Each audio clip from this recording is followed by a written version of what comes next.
जाओ सब। सुशीला चूल्हे पर दाल चावल बनाकर थाली में दाल चावल निकाल देती है, जिससे अब दाल चावल ठंडा होने लगते हैं। इतनी देर से आवाज दे रही हूँ, इन लोगों को ना जाने कहाँ रह गए हैं। दाल चावल भी ठंडा हो गया है। सुशीला अपने दोनों बच्चे कनिका और पवन को ढूंढते हुए आंगन में जाती है और देखती है कि उसके दोनों बच्चे आंगन में बैठे हुए हैं। मैं कब से आवाज दे रही हूँ, तुम दोनों को सुनाई नहीं दे रहा है? सारे के सारे दाल चावल को ठंडा कर दिया। आज हमें भूख नहीं है, इसलिए हम खाना नहीं खाएंगे। क्यों भूख नहीं है तुम दोनों को? शाम तक तो इतनी भूख लग रही थी, तो अब क्या हुआ? कल बाबा की तनख्वाह आई थी ना, तो हमें लगा कि आज कुछ अच्छा बनेगा, लेकिन आज भी आपने दाल चावल बनाए। रोज रोज दाल चावल खाकर हमारा मन अब ऊब चुका है। हमारे लिए कभी तो रोटी सब्जी बना दो। अपने दोनों बच्चों की बात सुन गुस्से में खड़ी सुशीला भी काफी उदास हो जाती है। बच्चों, क्या मेरा मन नहीं करता कि मैं तुम लोगों के लिए और अमीरों की तरह रोटी सब्जी बिरयानी जैसी चीज बनाऊं?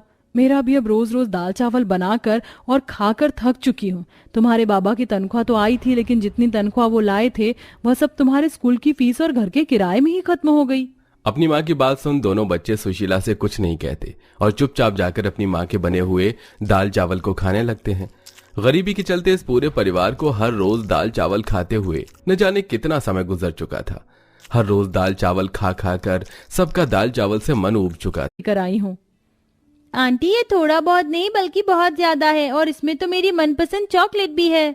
मुझे पता था कि तुम्हें चॉकलेट बहुत पसंद आएगी, इसलिए मैं बहुत सारी चॉकलेट लेकर आई हूँ। चलो चलकर खाते हैं।